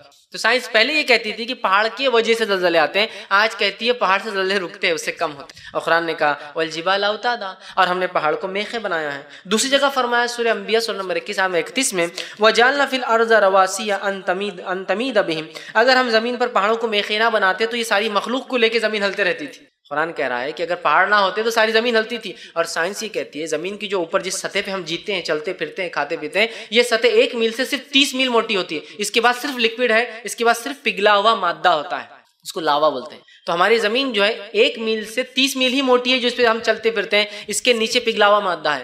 اور سائنس کہتی ہے اگر پہاڑ نہ ہوتے تو یہ ایسی ہوتی کہ بس ہم ہل رہے، جیسا کہ آپ سمجھ لیجیے کار میں ٹریول کر رہے ہیں، کھا سکتے ہیں آرام سے، پی سکتے ہیں آرام سے، سوچیے آپ زمین ایسی ہلتی تھی کیسے انسان۔ تو اللہ نے کہا پہاڑ کو میخیں بنایا، ورنہ پہاڑ یہ زمین تمہارے ساتھ کنٹینیو ہلتے رہتی۔ تو گویا پہاڑ سمجھ لیجیے زمین کی سطح ہے، تو پہاڑ وہ 2 سطح کے بیچ میں ایک میخ کیلے کام کرتا ہے، 2 سطح ہے، اس پہ کیلا مار دیتے آپ ہلنا نہیں بول کے، تو یہ پہاڑ ہے، میخیں ہیں۔ سائنس نے آج ثابت کیا، قرآن نے 1450 سال پہلے بیان کیا۔ اسی طرح علم بحریات، اوشنولوجی، اس کے بارے میں دیکھیے قرآن کیا کہتا ہے۔ پہلے آئیے میٹھے اور کھارے پانی کے بیچ میں ایک آڑ ہے، قرآن کہتا ہے، جس کو سورہ رحمان سورہ نمبر 55 آیت میں 19 اور 20 میں اللہ نے کہا مرج البحرین یلتقیان بینہما برزخ لا یبغیان، پانی کے 2 حصے ہیں جو آپس میں ملتے ہیں لیکن گھلتے ملتے نہیں۔ پہلے مفسرین کو بہت مشکل ہوئی تفسیر کرنے میں، پانی کے 2 حصے جو ملتے بھی، مرج البحرین یلتقیان بینہما برزخ لا یبغیان، ملتے بھی ہیں اور ایک دوسرے میں گھلتے بھی نہیں ہے، قرآن کہہ رہا ہے۔ تو بہت مشکل ہوتی تھی مفسرین کو تفسیر کرنے، کیسا کریں، پانی کے 2 حصے ملتے بھی ہیں لیکن گھلتے نہیں، ایک دوسرے میں نہیں ملتے۔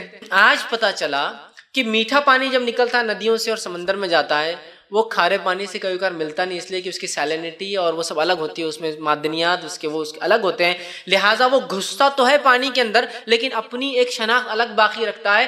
ایسی بھی کہ کچھ مقامات پہ سمندر میں یہ دیکھا گیا کہ سمندر کے بیچ میں انسان کھڑا ہے، ادھر میٹھا پانی اور ادھر کھارا پانی، جس کے لیے یوٹیوب پہ بہت بہترین کچھ ویڈیوز لوگوں نے وہ کیپچر کیے، جہاں 2 قسم کے سمندر بالکل آپ دیکھ سکتے ہیں، آ کر تو ٹکرا رہے ایک دوسرے سے لیکن گھلتے ملتے نہیں کہیں بھی۔ مچھلی ادھر سے نکلتی ادھر جاتی ہے لیکن ایک بیچ میں آڑ ہے، اندر اترے لوگ جو غوطہ خور تھے اندر اتر کے اس کو کیمرہ لیا، دونوں ملتے ہیں لیکن گھلتے نہیں ایک دوسرے، بالکل آس پاس تیر رہے، ایک پانی کا حصہ ادھر دوسرا پانی کا حصہ ادھر، یہ کھارا ہے اور یہ میٹھا۔ سبحان اللہ۔ اب کون یہ بات بتا سکتا ہے؟ نہیں محمد صلی اللہ علیہ وسلم ہو سکتا ہے چلے گئے ہوں گے نہ سمندر میں، ادھر کا پانی لے ہوں گے، ہاں یہ کھارا ہے، یہ الگ ہے، ہاں یہ میٹھا ہے، اندازے سے گمان لوگ لگاتے ہیں، لیکن اندازہ لگائی آپ صلی اللہ علیہ وسلم کبھی سمندر میں گئے نہیں، کس نے تو بھی آ کے بتا دیا ہوگا۔ لوگ ہم تو ایمان رکھتے ہیں لیکن لوگ اس طرح سے شک کرتے ہیں۔ تو صرف سمندر کے بارے میں قرآن نے صرف اتنا ہی نہیں کہا کہ 2 پانی ہیں لیکن ملتے نہیں۔ آئیے آگے کیا کہا سنیے، ایک بہت زبردست واقعہ ہے، سمندر کی گہرائیوں میں اندھیرا ہوتا ہے۔ آپ بولیں گے اس میں کون سی نئی بات ہے، ایسی باتیں بول رہے فیض بھائی، ایسا بہت کچھ تو نیا بتا رہے، نہیں 1450 سال پہلے جائیے جب غوطہ خوری نہیں تھی، یہ آلات نہیں تھے کہ اندر ڈوبا جائے، انسان صرف 20 سے 30 فٹ تک تیر سکتا تھا اور وہاں تک روشنی ہوتی، بلکہ 1 کلومیٹر تک سمندر میں روشنی ہوتی۔ کتنے کلومیٹر تک؟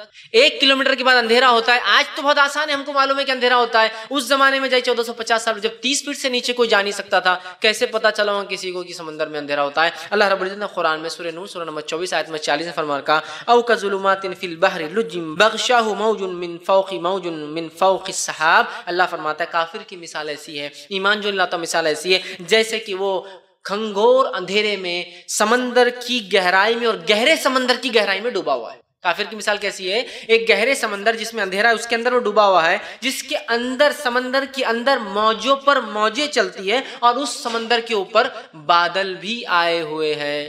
ڈارکنیس کی، اندھیرے کی انٹینسٹی بتائی جا رہی ہے اس آیت میں، ہے نا؟ سمندر کے اندر اندھیرا، موج پر موج۔ دیکھیے سمندر اگر شانت رہا نا، خاموش رہا، سائلنٹ، تو بھی دکھتا ہے، لیکن جب لاٹیں آئی تو پھر اندھیرا ہو جاتا ہے۔ لاٹیں آ رہی اس سے اندھیرا، گہرائی میں اس سے اندھیرا، اور بادل بھی آئے ہوئے۔ آپ کو پتا ہے بادل آنے سے کیا ہوتا ہے؟ اندھیرا اور بڑھ جاتا ہے۔ کافر کی مثال ایسی ہے کہ ذرہ برابر روشنی ہوتی ہے، بادل کا اندھیرا، موجوں کا اندھیرا اور گہرائی کا اندھیرا میں ہوتا ہے۔ ظلمات بعضها فوق بعض، اندھیرے پہ اندھیرا ہے۔ قرآن فرما رہا ہے اذا اخرج يده لم يكد يراها، اگر اپنا ہاتھ بھی وہ کافر نکالتا ہے تو دیکھ نہیں پاتا اپنے ہاتھ کو۔ ومن لم يجعل الله له نورا فما له من نور، اللہ جس سے ہدایت اور نور اور روشنی چھین لے اس کو کوئی روشنی نہیں دے سکتا۔ یہ کافر کی مثال ہے۔ آج سائنس یہ کہتی ہے، اور پروفیسر درگا راؤ کو جب یہ آیتیں بتائی گئی، جو کہ یونیورسٹی عبدالعزیز یونیورسٹی جدہ کے اندر جو پروفیسر تھے ان کو بتایا گیا، جو کہ خاص طور سے جو ہے مرین جیولوجی، مطلب سمندروں کے نیچے زمین کی جو ہے اس کی خصوصیت، مطلب ان کی مہارت تھی اس فیلڈ کے اندر، مرین جیولوجی، مطلب سمندر کے نیچے زمین ہوتی اس میں وہ اس فن میں ماہر تھے۔ ان سے کہا گیا تو انہوں نے کہا یہ بات بالکل صحیح ہے کہ سمندر کی گہرائی میں اندھیرا ہوتا ہے، 1 کلومیٹر 1000 میٹر کے بعد روشنی اندر نہیں جا پاتی ہے، اور یہ بات سائنس کو بالکل حال میں پتا چلی جب سب مرین ایجاد ہوئی، پنڈبی ایجاد ہوئی، اس سے پہلے نہیں پتا تھا، اور جب اندر گئے تو پتا چلا اندھیرا ہے، ورنہ پتا بھی نہیں تھا کہ اندھیرا ہوتا ہے۔ اس لیے کہ پانی جب اس میں روشنی جاتی ہے تو پانی جذب کرتے جاتا ہے مختلف حصوں میں مختلف روشنی کی چیزیں،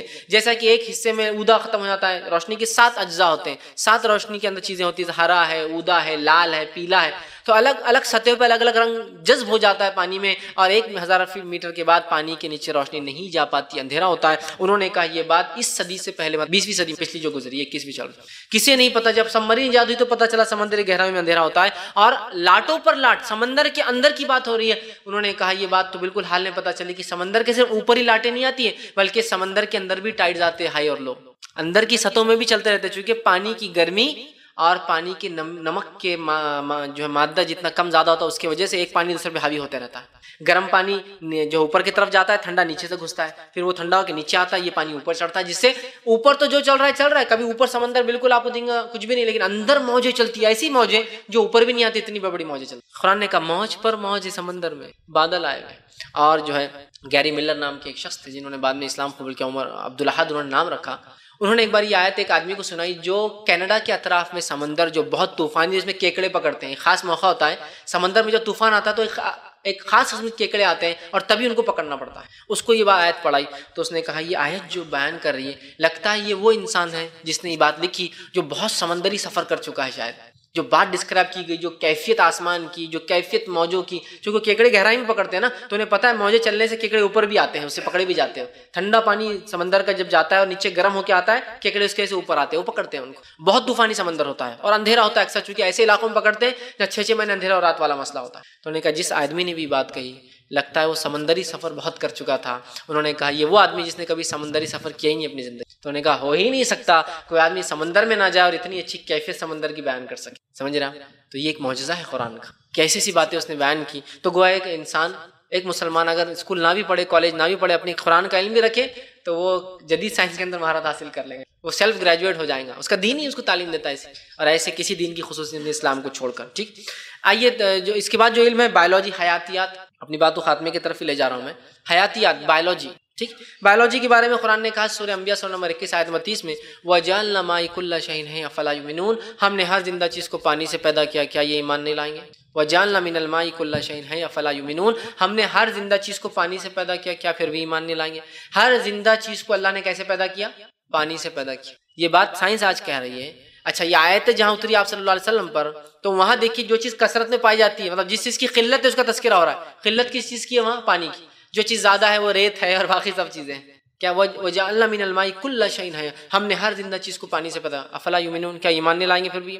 اور آج ہم جانتے ہیں انسانی جسم کے اندر 72% پانی ہوتا ہے، معلوم 72%. اور انسانی اجزاء جو بنے ہوتے سیلز سے ہوتے، اور سیلز جس کو خلیات بولتے ہیں، سیلز جو ہوتے بنیادی، اور سیلز بنے ہوتے سائٹوپلازم کے. اور سائٹوپلازم جو سیل کے اندر ایک کنٹینٹ ہوتا ہے اس میں 50% کم از کم اور زیادہ 90% تک پانی ہوتا ہے. تو وہ ہر چیز 50% کم از کم پانی اور زیادہ 90% پانی، اور انسان 72% پانی. ہم نے ہر زندہ چیز کو پانی سے پیدا کیا، کیا پھر بھی ایمان نہیں لائیں گے یہ لوگ؟ ہے نا، کیسی بات اللہ نے کی جو کہ آج سائنس دریافت کری. اور دوسرے مقام میں سورہ نور سورہ نمبر 24 آیت 45 میں اللہ نے کہا واللہ خلق کل دابۃ من ماء، اللہ نے ہر زندہ چیز کو جو چلتی ہے اس کو پانی سے پیدا کیا، ہر چیز کو. تو دیکھیے سائنس کی بات قرآن کہہ رہا ہے جو کہ اس زمانے میں ناممکن تھا. مائکروسکوپ بھی نہیں نکلا تو کیسے پتہ کریں گے آپ کیا چیز کس سے بنی؟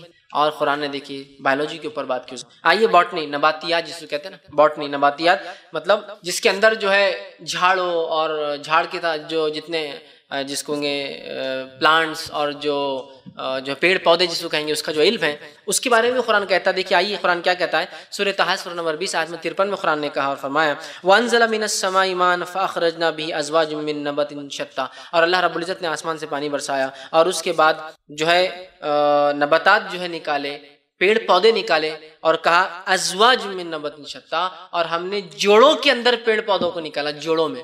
اور زوج کا لفظ ہوتا ہے شوہر کے لیے بیوی کو زوج کہا جاتا ہے عربی میں، اور بیوی کے لیے شوہر کو زوج کہا جاتا ہے، اسپاؤسز جس کو انگلش میں بولتے ہیں. اردو میں الگ بات ہے کہ زوج بولتے صرف بیوی کہتے ہیں، عربی میں دونوں کے لیے ہوتا. بیوی اگر عورت کے لیے کہے اس کا زوج ہے مطلب اس کا شوہر ہے، اور بیوی کے شوہر کے آدمی کے لیے کہے اس کی زوج مطلب اس کی بیوی زوجہ. ٹھیک، تو کہا ہم نے مطلب ان کو پیرس میں پیدا کیا. اب بتائیے قرآن جینڈر کی بات کر رہا ہے، جینڈر کی بات کر رہا ہے، اور بھی کس کے؟ پیڑ پودوں کی، کہ ہم نے ان کو ازواج میں پیدا کیا. کیا ممکن ہے کسی انسان کو گمان کرنا کہ سامنے دکھنے والا جھاڑ بھی مذکر اور مؤنث ہو سکتا ہے، میل اور فیمیل ہو سکتا ہے؟ اور یہ بات ہم جانتے بھی، جو لوگ کھیتی باڑی کرتے ہیں اگر ایک جھاڑ ہو تو پھل نہیں آئے تو لوگ بولتے ہیں ارے دوسرا لگاؤ، یا اکیلا نہ اس لیے اس کو جھاڑ نہیں، اس کو وہ نہیں آئی ہوتا ہے. دیکھیے آپ بہت سارے لوگ جو کھیتی کرتے ہیں، یا پھر ایک جھاڑ بیچ میں خاص لگایا تھا اس کے طرف دوسرے جھاڑ، وہ ایک میل رہتا ہے باقی فیمیل ٹریز رہتے ہیں، پھر وہ کیڑے آتے، پالینیشن ہوتا ہے، ادھر کے بیج اڑ کے ادھر جاتے ہیں تو پھر اس کو پھل لگتا ہے. قرآن نے جھاڑوں کے بارے میں کہا کہ یہ بھی جوڑوں میں ہے، ازواج کا، میل اور فیمیل ہوتے ہیں. اور آج سائنس کر یہاں جھاڑ مذکر اور مؤنث ہوتے ہیں، اس کو ماننے میں کوئی حرج نہیں. کسی زمانے میں قرآن کی آیتیں ہو سکتا ہے لوگوں کو مذاق لگے، آج دیکھیے عین 100% ثابت کر رہی ہے اپنے. تو ہم قرآن نے کہا کہ ہم نے ان کو ازواج جوڑوں میں پیدا کیا. اسی طرح ہر قسم کی چیز کو اللہ فرمایا ہم نے جوڑوں میں پیدا کیا. آئیے سورہ جو ہے رات سورہ نمبر 13 آیت 3 میں اللہ نے فرمایا وَمِن كُلِّ ثَمَرَةٍ جَعَلَ فِيهَا زَوْجَيْنِ اثْنَيْنِ، ہم نے پھلوں کو بھی جوڑوں میں پیدا کیا. اللہ فرما رہا ہے پھل فروٹس بھی میل اور فیمیل ہوتے ہیں. سائنس کہتی ہے ہاں فروٹس بھی میل فیمیل ہوتے ہیں. آگے قرآن نے کہا اور فرمایا سورہ زاریہ سورہ نمبر 51 آیت 49 کے اندر وَمِن كُلِّ شَيْءٍ خَلَقْنَا زَوْجَيْنِ، ہم نے ہر چیز کو پیدا کیا جوڑوں کے اندر، مذکر و مؤنث، مرد اور عورت جیسے ہوتے ہیں. ہر جگہ جھاڑ میں، پھلوں کے اندر، مچھلیوں میں، کیڑے مکڑوں کے اندر، جانوروں کے اندر، سب میں ہے. ہر چیز کو ہم نے جوڑے میں پیدا کیا. سبحان اللہ. آج سائنس ثابت کری ہر چیز ہے. اور آج سائنس ثابت کرتی ہے کہ 3 کروڑ سے زیادہ مخلوقات ہیں آج دنیا میں، اور سب جوڑوں میں، سب جوڑوں میں. آپ سن کے زمانے میں کتنا انسان، چرند پرند، اونٹ بکری وغیرہ آپ دیکھتے تھے. یہ قرآن نے کہا ہر چیز جوڑوں میں ہے. 3 کروڑ سے زیادہ مخلوق ہے، سب جوڑوں میں. سائنس کے کوئی بھی اکیلی نہیں ہے کہ اکیلی سب کچھ کر لیتی، اس کا جوڑا رہتا ہی.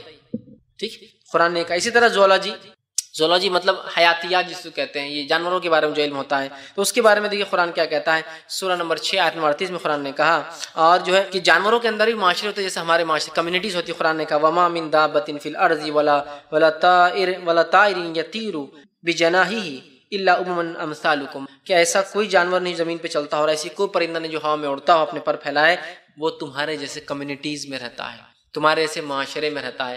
جانوروں کا معاشرہ اور جانوروں کی سوشل سٹڈیز جو ہے یہ حال میں 1 آدھ صدی پرانا قصہ ہے. اس سے پہلے انسانیت کو نہیں پتا تھا کہ جانور بھی کمیونٹیز میں رہتے ہیں. ان میں بادشاہ، وزیر، کام کرنے والے کارکن، حفاظت کرنے والے لوگ، یہ پہلے نہیں پتا تھا لوگوں کو.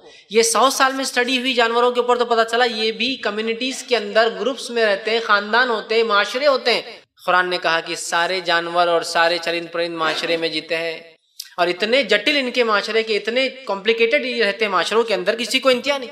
آج سائنس بتا رہی، اندازہ لگائیے کب کی بات ہو رہی. 1450 سال پہلے قرآن کہہ رہا سارے معاشرے میں رہتے، پرندے ہو چرند ہو. اور ہم سب آج جانتے ہیں پرندوں کا ایک بادشاہ ہوتا ہے، لوگ اس کے لیے جمع کرتے ہیں. چوٹیوں کے اندر رانی ہوتی ہے، مکھیوں کے اندر ایک رانی ہوتی ہے. جو مکھی پالتے ہیں ان کو پتا ہے رانی کو سنبھالو تو پورا معاملہ اچھا ہوتا ہے نا. تو آپ دیکھیے سائنس آج ثابت کر رہی ہے کہ اس کے اندر جو ہے کمیونٹیز ہوتی ہے، معاشرے ہوتے ہیں. قرآن نے تو 1450 سال کا ان میں سب معاشرے ہوتے ہیں. اسی طرح قرآن نے جو ہے مکے جو ہے شہد کی مکھی کے بارے میں دیکھیے کیا کہا اور فرمایا سورہ نحل سورہ نمبر 16 آیت نمبر جو 68 اور 69 68 اور 69 میں فرما کہا وَأَوْحَى رَبُّكَ إِلَى النَّحْلِ أَنِ اتَّخِذِ مِنَ الْجِبَالِ بُيُوتًا وَمِنَ الشَّجَرِ وَمِمَّا يَعْرِشُونَ، اللہ نے شہد کی مکھی کو حکم دیا، کیا حکم دیا کہ جا اپنے گھر بنا اونچے اونچے مکانات پر اور اونچے اونچے پہاڑ اور پیڑوں کے اوپر جا کے اپنے مکانات بنا، ثُمَّ كُلِي من کل ثمرۃ فسلکی سبل ربک ذللا، اور جو ہے ہر طرح کے پھولوں کا رس تو چوستے رہے اور اپنے رب کی ہمراہ کی گئی راہوں پر چلتی رہے۔ اب یہاں خصوصیت کیا میں بتانا چاہ رہا ہوں آپ کو، شہد کی مکھی کو جو اللہ نے خطاب کیا وہ خطاب کیا ہے، ثم کلی، اور کھاتی رہے، کھاتے رہے، مطلب یہ مذکر نہیں مؤنث کو خطاب ہے جو جینڈر یوز ہو رہا ہے، فسلکی، اور تیرے رب کے بنائے گئے راستوں پر چلتی رہے۔ یہ دونوں جو جینڈر یوز ہوئے ہیں یہاں یہ فیمینائن جینڈر ہے عربی میں، مطلب یہ مذکر نہیں، یہ مؤنث ہے، مطلب فیمیل کے لیے یوز ہوتا ہے یہ لفظ عربی کے اندر۔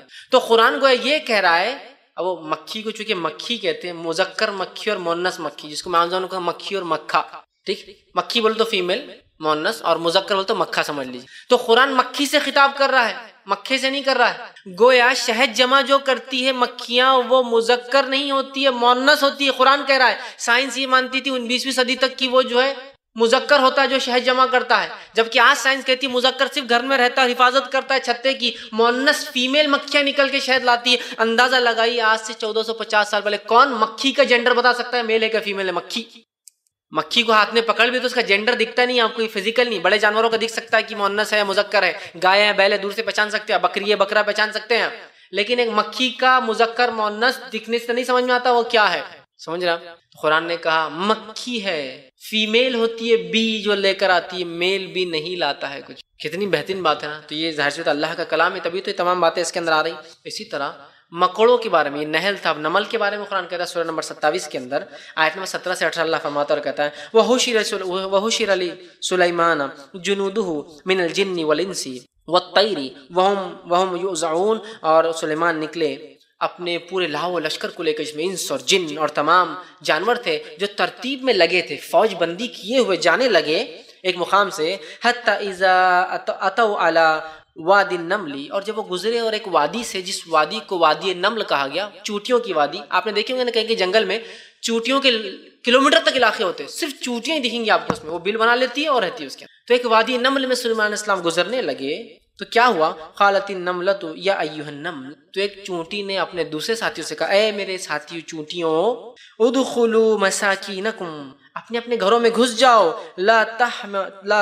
لا تحتمنکم سلیمان وجنودہ وہم لا یشعرون، کہ ایسا نہ ہو کہ سلیمان اور اس کا لاؤ لشکر بغیر شعور کے، بغیر سوچے، چھوٹے چھوٹے ہوتے ہیں نا، تم کو کچل دے۔ اور سلیمان علیہ السلام نے جب اس چونٹی کی بات سنی تو آپ بڑے مسکرائے اور اپنے لشکر کا رخ موڑ لیا۔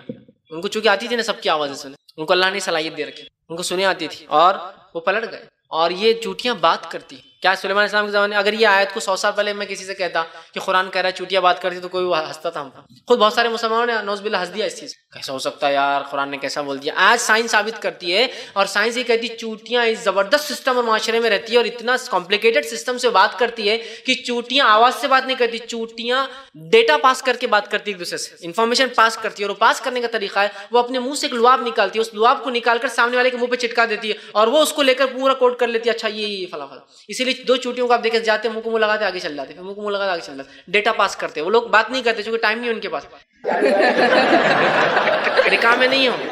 ہمارے پاس اب دیکھیے دو لوگ مل گئے، کیا چل رہا، کیسے، ٹائم پاس ہو رہا نا، ڈیٹا پیکٹ پڑھتے رہو جا کے آگے، مطلب بہت بزی ہے چونٹیاں، وہ رکام میں نہیں ہے، ٹائم ویسٹ بھی نہیں کرتے ہو، ڈیٹا پاس کر کے نکل گیا آگے۔ ایک چونٹی ہے ڈیٹا پاس کی، وہاں یہ کھانا اتنے دور پہ کھانا، ایسا کھانا ہے، میٹھا کھانا ہے، فلاں، ڈیٹا پاس کی آگے نکل گئی۔ اب یہ چلتے چلتے ڈیکوڈ کر رہی ہے اس کو، اچھا وہاں کھانا، یہاں جانا، مطلب رکامے نہیں ہے، ٹائم پاس بالکل نہیں کرتے، ڈیٹا پیکٹ چھوڑتے اور آگے نکل جاتے ہیں۔ وہ دوسری چونٹی اس کو ڈیکوڈ کرتی ہے اور اتنے فاسٹ ڈیکوڈ کرتے ہیں کہ ہزاروں کی تعداد میں ایک دوسرے کو منہ لگاتے چلتے اور سب انفارمیشن پاس ہو رہی ہے۔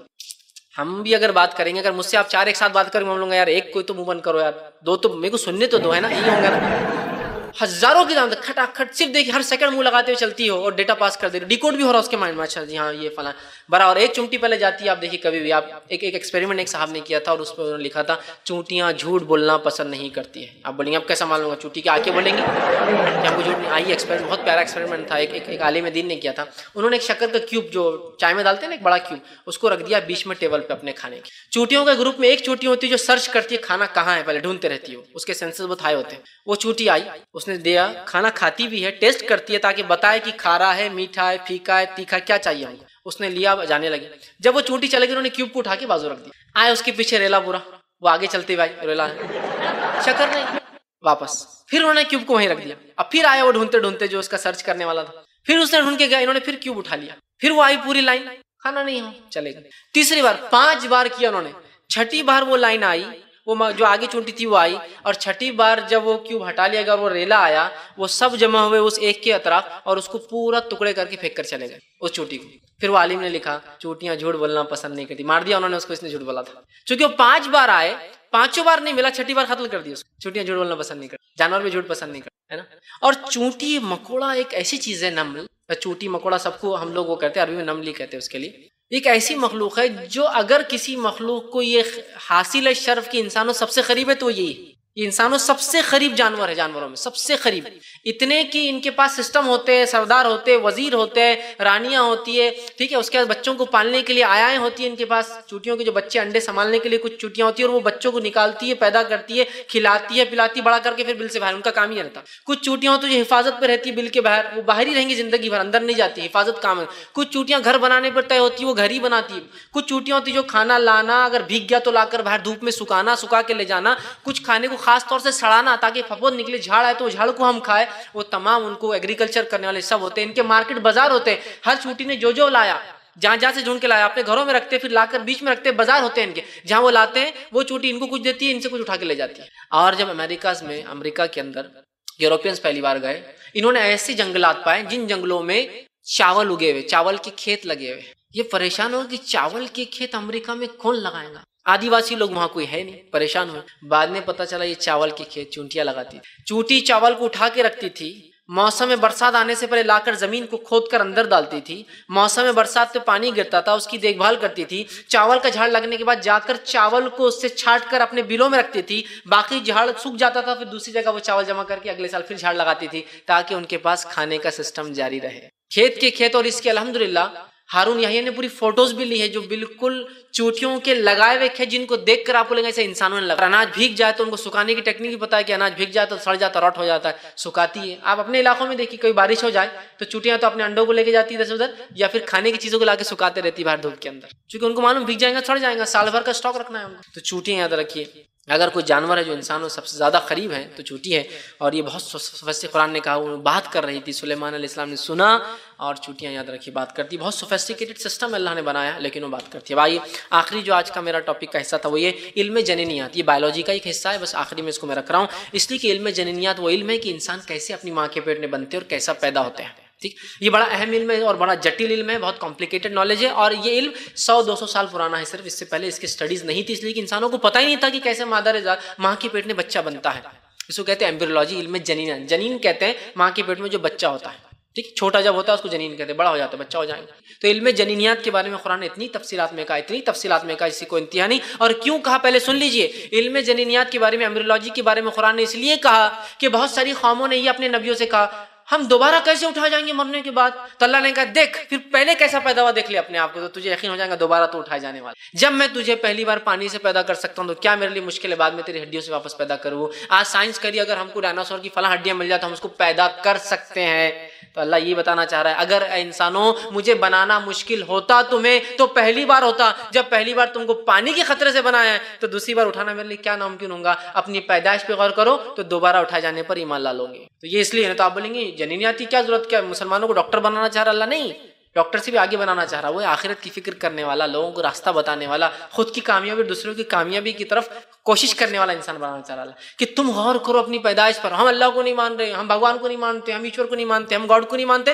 آؤ پھر دیکھو یہ آیت، دیکھیں گے تو یقین آ جائیں گے کہ پہلی بار بنے تو دوبارہ اٹھنا ہے تو پہلی بار بنانے والا سوال کرنے والا ہے دوبارہ اٹھنے جانے کے بعد. اس لیے قرآن میں اتنی تفصیل میں بیان کیا. اور قرآن کے اندر جنینیات کے اندر قرآن نے 6 اسٹیجز بیان کی، 6 اسٹیج میں انسان پیدا ہوتا ہے بلکہ بیان کیے، جو کہ سائنس کے اسٹیجز 39 to 42 کے مقابلے میں بہت آسان ہے یاد کرنا۔ جب پروفیسر کیتس ایل مور ان کو یہ قرآنی آیتیں جدہ یونیورسٹی کچھ بچوں نے لے جا کے دی، اور کیا بول کے دی معلوم آپ کو؟ ہم نے یہ ایجاد کی، ڈسکور کیا، آپ اس کی تحقیق کرتے ہیں کیا؟ جب پروفیسر کیتس ایل مور نے 1970 کے قریب وہ چیز لی تو کہا بہت آگے ایڈوانس کر دیا آپ نے ریسرچ، یہ ریسرچ تو ہم نہیں کر سکتے ابھی۔ پھر انہوں نے جو جدہ یونیورسٹی کے بچوں نے، کنگ عبدالعزیز یونیورسٹی کے بچوں نے جو دیا تھا لکھا ہوا، اس پہ اسٹڈی کی، اسٹڈی کر کے کہا جو تم نے کہا اس میں سے میں 70% ویریفائی کر سکتا ہوں کہ یہ 100% صحیح ہے، باقی 30 کے بارے میں غلط بھی نہیں بول سکتا ہوں اور صحیح بھی نہیں، اس لیے کہ سائنس اتنی ڈیولپ نہیں ہے، لیکن پہلے یہ تو بتاؤ تم لوگوں نے اس کو ڈیولپ کیسے کیا؟ اور پروفیسر کیتس ایل مور یہ ٹورانٹو یونیورسٹی کے head of the department embryology کے تھے، اور یہ اپنے آپ میں سند مانے جاتے تھے علم جنینیات میں، ایمبریولوجی کے اندر پورے دنیا میں آج بھی مانے جاتے ہیں۔ تم نے ایجاد کیسے کیا تم نے؟ یہ تو کہا ہم نے کوئی ایجاد نہیں کیا، قرآن کی آیتیں تھی، کچھ نہیں کیا ہم۔ پروفیسر کیتس ایل مور نے کہا اگر یہ قرآن آیتیں تھی تو یہ بات ماننے مجھے کوئی مطلب دو رائے نہیں ہے کہ محمد صلی اللہ علیہ وسلم کے پاس علم کا ایک الگ ذریعہ تھا، ایکسٹرا ٹیریسٹریل، کہیں آسمان سے ان کے پاس علم آیا کرتا ہوگا، اس لیے کہ انسان اس چیز کو نہیں جان سکتا، اپنی آنکھوں سے نہیں دیکھ سکتا۔ اور انہوں نے کہا قرآن کی جو اسٹیجز ہے 6 ہے، ہمارے اسٹیجز 39 اور 42 سے بہت آسان ہے۔ قرآن نے کہا پہلا نطفہ، پانی کا قطرہ، علقہ ایک چپکی ہوئی چیز یا خون کا ایک حصہ، مدغہ کوئی چابی ہوئی چیز، ٹھیک ہے، عظامہ ہڈیوں والی، اس کے بعد لحمہ اس پہ گوشت چڑھ گیا، خلقنا آخر، اور پھر اس کے بعد ایک دوسری مخلوق اللہ نے اس کو بنا دی۔ 6 اسٹیجز قرآن نے کیا، نطفہ، علقہ، مدغہ، عظامہ، لحمہ، خلقنا آخر، 6 اسٹیجز بیان کیے۔ انہوں نے کہا اسٹیجز بھی بڑے آسان ہیں یاد رکھنے کا، اور ہر اسٹیج اپنے اپیرنس سے، اپنے دکھاؤ سے ہے۔ نطفہ پانی کا خطرہ، کتنا اچھا پانی کا خطرہ، علقہ چٹکا ہو جب ماں کے پیٹ سے بچہ جا کے چٹک جاتا ہے شروعاتی دور میں، علقہ، ٹھیک ہے۔ مدغہ کوئی چیز چابی ہوئی جب بچہ بننا شروع ہوتا ہے، لم ہوتا ہے، منہ میں کوئی نوالے کا چابے دانتوں کے نشان آتے ویسا ہے۔ اسی طرح جو ہے عظامہ ہڈیاں اس کے اندر پیدا ہوتی ہے، لحمہ پھر اس پہ گوشت چڑھ جاتا ہے، حالانکہ پہلے بھی گوشت ہوتا ہے لیکن کم ہوتا ہے، ہڈیاں زیادہ ہوتی ہے، اور خلقنا آخر اس کا بڑا ہو جاتا ہے بچہ۔ کہا یہ اسٹیجز بڑے آسان ہیں، اپیرنس سے دیکھنے سے پتہ چل جاتا ہے یہ اسٹیج چل رہا ہے اور بہت آسان ہے۔ اور انہوں نے پھر ایک کتاب لکھی the developing human, volume 3 Islamic edition, ویسے 7 اس کے ایڈیشن آ چکے ہیں، والیوم 3 اسلامک ایڈیشن ہے، مطلب انہوں نے ہر چیپٹر سے پہلے 42 چیپٹر سے پہلے قرآن حدیث کیا بولتے پھر چیپٹر، قرآن حدیث کیا بولتے پھر چیپٹر، مطلب صرف قرآن جو باتیں کر رہا ہے سائنٹیفکلی ثابت نہیں ہے، بڑے بڑے سائنسدانوں نے اقرار کیا کہ یہ چیز ثابت ہے۔ اور اللہ رب العزت نے دیکھی انسان کی پیدائش کے تعلق سے سورہ نمبر 23 سورہ مومنون آیت نمبر 12 سے 14 میں فرمایا کہا وَلَقَدْ خَلَقْنَا الْإِنسَانَ مِنْ سُلَالَةٍ مِنْ طِينٍ، اور ہم نے انسان کو جو ہے مٹی سے جو ہے پیدا کیا۔ یہ تو پہلے انسان کی بات ہوئی آدم علیہ السلام کی۔ پھر فرمایا ثم جعلناه نطفة، اس کے بعد نطفہ ہم نے اس کو بنایا، فی قرار مکین، اور جا کر ایک قرار والی جگہ پر، سب سے سیفسٹ جگہ پر جا کر وہ رک جاتا ہے، قرار مکین جہاں اس کو اطمینان ہوتا ہے، اور سب سے، اور آج ہم جاتے ہیں مدر ووم، یوٹرس جس کو بچے دانی کہتے ہیں، یہ سب سے محفوظ اور سب سے اچھی جگہ جہاں بچہ پلتا ہے۔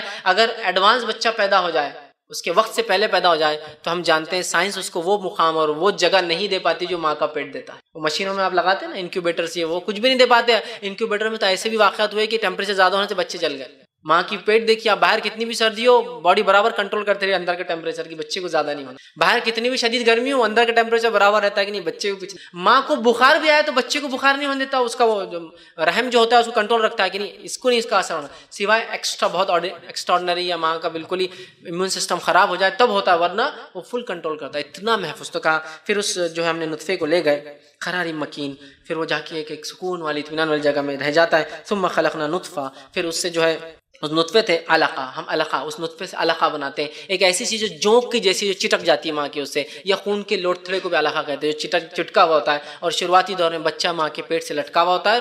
یہ وہ شکلیں ہیں جو آنکھوں سے نہیں دکھتی، بہت ہائی ریزولوشن والے مائکروسکوپ دیکھ سکتے ہیں۔ تو کا پھر وہ جا کے لگ جاتا ہے اس کے جو ہے ماں کے پیٹ سے، نطفہ علقہ چپک جاتا ہے۔ فخلقنا العلقۃ مضغہ، پھر اس علقہ کو لے کر ہم مضغہ، کوئی ایسی چیز جو چابی ہوئی لگتی ہے بنا دیتے ہیں۔ پھر فخلق المضغۃ عظاما، پھر اس مضغے کو ہم جو ہے ہڈیاں عطا کرتے ہیں، اس میں ہڈیاں دے دیتے ہیں۔ فکسونا العظام لحما، پھر اس ہڈیوں پر ہم گوشت کو چڑھا دیتے ہیں۔ ثم انشاءہ خلقنا الآخر، پھر اللہ جو چاہتا ہے اس کے بعد اس کو ایک دوسری ہی مخلوق بنا دیتا ہے۔ فتبارک اللہ احسن الخالقین، اور اللہ کے ساتھ بہت بابرکت ہے جو سب سے بہترین بنانے والا ہے۔